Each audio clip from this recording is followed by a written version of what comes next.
Hi, you're on the Reddit Confessions channel. The letter didn't come in the mail. It didn't arrive on a birthday or anniversary. It was inside the fireplace, tucked deep behind the fake logs, sealed in a Ziploc bag, wrapped in foil like leftovers. I only found it because I was cleaning out the ashes for the first time in years. There was a note taped to the front, written in Corinne's unmistakable blocky handwriting. If you're reading this, I finally couldn't lie anymore. That sentence. It made the room colder than the dead fire ever could. I didn't open it right away. I stared at it for a while, like it might start smoking or whispering. It felt wrong to touch. Sacred, somehow. Or maybe radioactive. It was Corinne's voice in my head that finally made me tear the seal.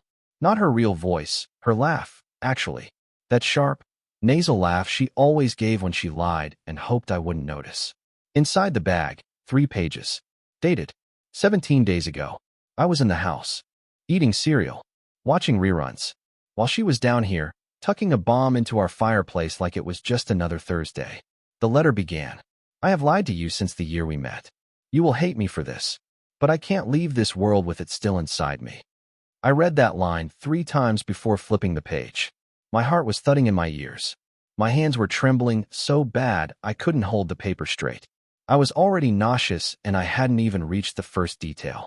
Then came the part that cracked something in my ribs. Do you remember the time I lost our checkbook in 1993? That wasn't an accident. I was trying to cover something up. What the hell? I kept reading. For years, I told you I worked late for a promotion. That was a lie too. I wasn't at the office. I was at 416 Edgell Road with a man named Wesley. Wesley, my cousin? No, it couldn't be. That name hadn't been spoken in this house since the mid-90s. Not since. I ran upstairs. I actually ran, something I haven't done since I slipped on the driveway 4 winters ago. Corinne wasn't home. She'd gone to the pharmacy, or said she had. I ripped open our file cabinet. I didn't know what I was looking for until I saw it. A faded envelope marked Mortgage 1994. Except inside was a photo. Wesley, Corinne, smiling, on our couch, and someone else in the background. A baby in a stroller. The photo was dated July 1994. Our daughter, Lacey, was born in October. I don't remember walking back downstairs. My legs moved, but my mind stayed in that photograph. Wesley's smug, sideways grin. Corinne's eyes, those eyes I thought I knew, smiling in a way I hadn't seen in years. And that stroller in the background. I could barely breathe. My heart didn't just hurt, it panicked. Lacey was born 3 months after that photo. But why did Corinne lie about that moment? Why hide it in a mortgage envelope buried under 2 decades of dust? It didn't make sense, unless the photo wasn't just casual. Unless it meant something far worse than I was ready to admit. I reached for the rest of the letter, still crumpled on the basement floor like a warning sign I ignored too long. There's more, the letter said. If you haven't walked away by now, you deserve to know the full truth. She described nights when she told me she was working late at the library, but instead met Wesley at a rented apartment. She said it started as grief bonding after Wesley lost his mother. But soon they were seeing each other regularly. Quiet dinners, cheap wine, hotel receipts I never noticed. She wrote that it ended abruptly when Wesley wanted more, and she didn't. Or couldn't. Then came the part that made my chest feel like it collapsed in on itself. When I found out I was pregnant, I told you right away because I wanted it to be yours. But deep down, I wasn't sure. She said she had taken a DNA test last month. Quietly. Secretly. After Lacey mentioned in passing that she and I looked nothing alike. Corinne mailed in both our DNA kits behind my back. I have the results. I didn't open them. I couldn't. But I left them for you, in the place you'd least expect. I froze. Least expect? Where would she hide something like that? I was sweating, pacing, heart thudding. The fireplace was already emptied out. Nothing else was there. The attic? The kitchen? Then I remembered Corinne's sewing cabinet. A place I never touched. I ran upstairs, opened the drawer, and there it was. A small white envelope, unopened, labeled simply, Truth. My hands trembled as I held it. I didn't open it yet. Not because I didn't want to know, but because I already knew. Lacey might not be mine. And the woman I loved for 37 years had let me name her, raise her, walk her down the street in her first Halloween costume. All while holding on to this. But this wasn't over. Because Wesley wasn't dead. He had vanished. And suddenly, I needed to know why. I didn't sleep that night. I just sat in the dark, holding that envelope like it was ticking. At one point, I laid it on the coffee table and just stared at it. Every fiber in me screamed to rip it open, but something colder kept my fingers frozen. Not fear, not even anger. It was something worse. What if it confirmed everything? At 3:17 a.m., I opened my laptop. I searched for Wesley. Just his name. That's it. I hadn't thought about him in years. I assumed he moved. Started over. Disappeared like people do when they don't want to be found. Corinne always told me he cut ties with everyone. Said it was his drinking. Or his debts. Something vague enough to accept. But she lied. There he was. First result. Wesley Harlow Crane. Living in Des Moines. Not just alive, but very alive. He owned a used car dealership. Had a business page. A local radio ad. A smiling headshot. Graying at the temples. Same crooked teeth. Same smug stare. The last time I saw that face, he was 24, wearing my cufflinks, raising a toast at my wedding. Now he was one Google search away. I clicked his company's About section. That's when my jaw clenched. There was a photo from last year. Wesley, his arm around a young woman. Blonde. Sharp cheekbones. Slight gap in her front teeth. Her name was tagged, Laura Crane. 24 years old. Same age as Lacey. I stared at that photo longer than I care to admit. They looked like family. Not coworkers. Not friends. Family. My mind spun into places I didn't want it to go. Was Laura another daughter? Or worse, were they connected in a way that looped back to Corinne? Was this woman in the photo someone Corinne knew? I needed answers. And I knew I wouldn't get them sitting in my living room, suffocating in silence. So I did something I never thought I would. I got in my car, envelope still sealed in the glove box, and started driving toward Des Moines. I didn't call. I didn't email. I just drove. I was done waiting for truths to come to me. If Wesley had answers, he was going to give them, even if I had to drag them out myself. It took me 3 hours to reach Des Moines, but I don't remember the road. Just the silence. The same 6 words kept playing on loop in my mind like a broken record. I wasn't sure she was yours. I'd spent decades raising Lacey, attending every dance recital, every dentist appointment, crying when she left for college. I knew her better than anyone, or thought I did. Now I wasn't even sure if I had the right to call her mine. Wesley's dealership was a rundown building off a quiet stretch of highway. The sign read Crane Auto in peeling blue paint. I sat in the parking lot for 10 minutes, gripping the steering wheel, staring at the door like it was a portal to some parallel life I didn't ask to walk into. Then I saw him. Older, slower, but unmistakably him. He was wiping down the hood of a silver SUV, whistling some tune like he didn't carry my entire past in his pocket. I stepped out of the car. My knees buckled slightly, and I hated how weak I felt. I wasn't coming for a fight. I wouldn't win that. I was coming for the truth. I walked toward him, heart hammering. He looked up, squinting, and then he smiled. "Lowell," he said, like we were meeting for coffee. I didn't smile back. "You remember me." "Course I do," he chuckled. "You've aged better than I have." I wanted to scream, to lunge. But instead, I asked one question. "Why did you sleep with my wife?" His smile disappeared. Just like that, his whole face changed. He wiped his hands on a rag and looked away. "I figured she told you." "She didn't just tell me. She left it in a letter. After 37 years of lying." He sighed. "Look, it was one night. Stupid. She said she regretted it." I leaned closer. "Did you know about Lacey?" His eyes flickered, just for a second, and that's when I knew. He knew. Maybe not for certain, maybe not confirmed, but that doubt had lived in him just like it had lived in Corinne. "She's not mine," I said, "and she might not be yours either. But you knew, and you let me raise her anyway." Then Wesley said something I wasn't prepared for, something that chilled me. "Lowell, I didn't reach out because I figured you knew. I thought you chose to pretend, like we all did." I backed away, stunned. He wasn't hiding. He truly believed I was in on it, that I had spent my life pretending too. But I wasn't pretending.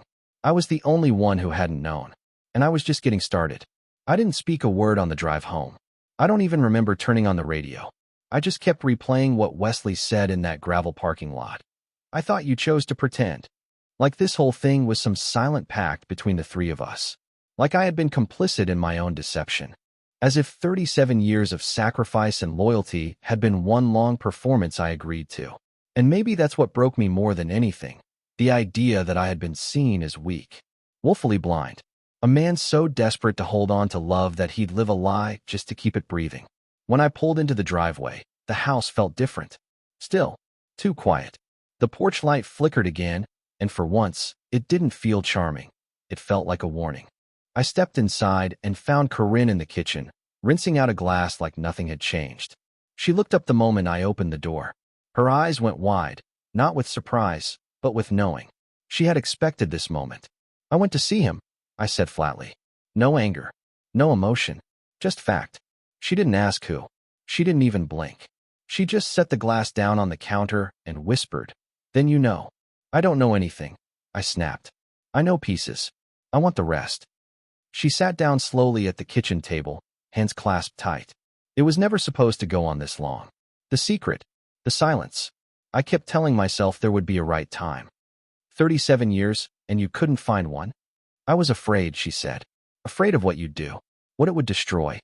It destroyed me anyway. She looked up, and for the first time in years, I saw something in her face I didn't recognize: panic. She reached for something in her purse and pulled out a small, folded piece of paper. Not the DNA results. Something else. A handwritten note. Old. Yellowed with age. She slid it across the table. It was from Wesley. "If you ever tell him, I'll come forward. And you know what that means." I stared at it. No date. No signature. But it was his handwriting. I'd seen it 1,000 times in high school. On wedding cards. On the label he wrote for Lacey's baby blanket. "What does that mean, Corinne?" She looked up, and that's when I saw the truth. The real truth. She hadn't just lied to protect herself. She had been threatened. And I had no idea just how deep this went. I didn't sleep that night. Again. But this time it wasn't rage or betrayal keeping me awake. It was something colder.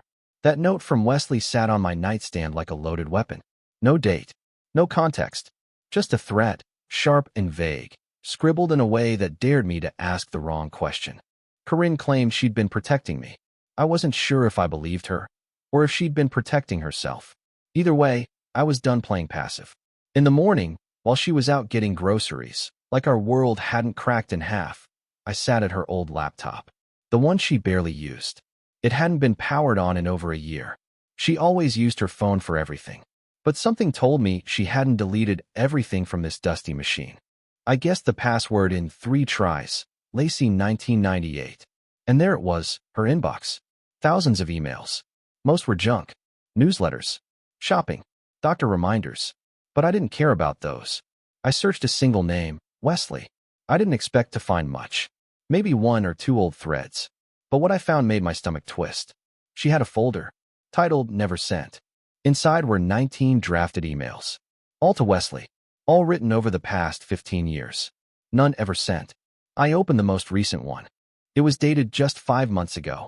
"Wesley, I still wake up thinking about what you said. You said he'd never find out. That we'd bury it.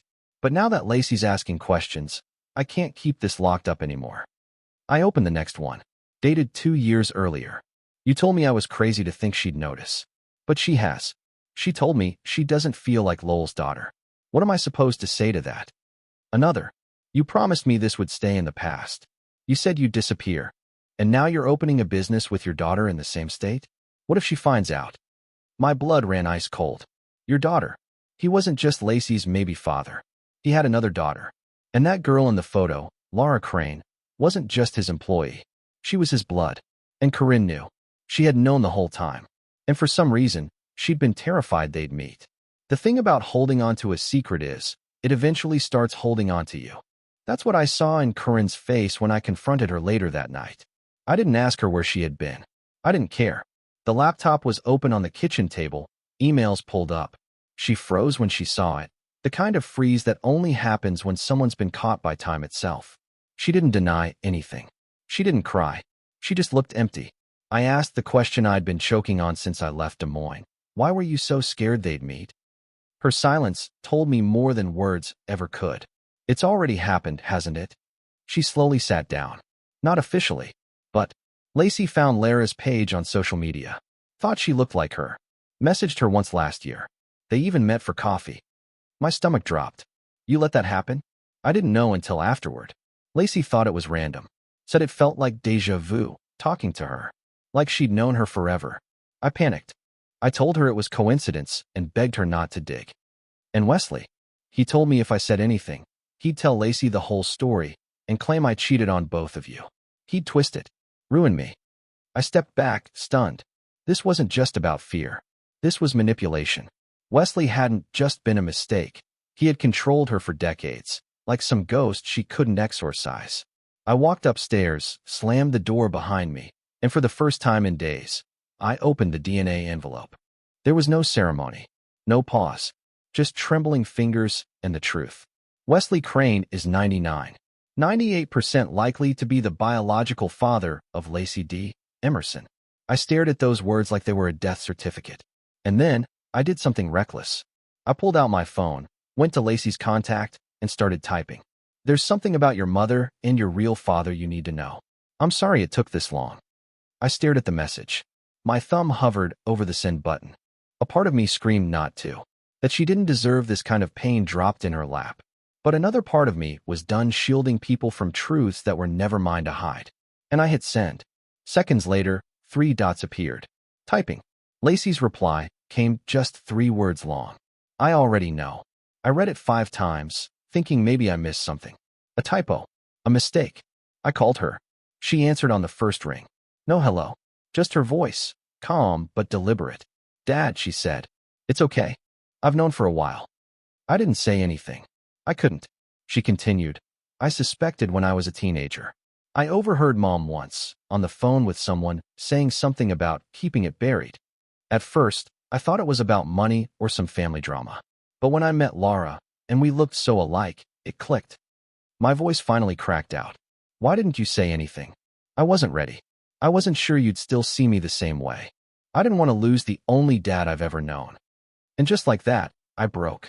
Not from anger. Not from grief. But from relief. Lacey, I said, voice trembling. You are mine in every way that matters. Blood doesn't make a father. 37 years of bedtime stories, scraped knees, and college drop-offs do. She started to cry. So did I? She told me she'd already spoken to Wesley once, on her own. Said she didn't feel a connection. Said he was a stranger, and always would be. He gave her nothing, not even an apology. She told him goodbye and never looked back. Later that night, Corinne came to me with tears in her eyes and no defense left in her heart. She said she'd start therapy. Said she'd spend the rest of her life making this right. I didn't say I forgave her, but I said I'd try. And maybe that's enough. We're rebuilding. Slowly. Painfully. But with honesty now. The kind we never had. And every time I see Lacey smile, I remember, truth might shatter your world, but sometimes, that's what it takes to build something real. Now it's your turn. What moment in this story hit you the hardest? And what would you have done in Lowell's shoes? Like, subscribe, and let's talk in the comments. Sometimes the most powerful confessions are the ones we survive.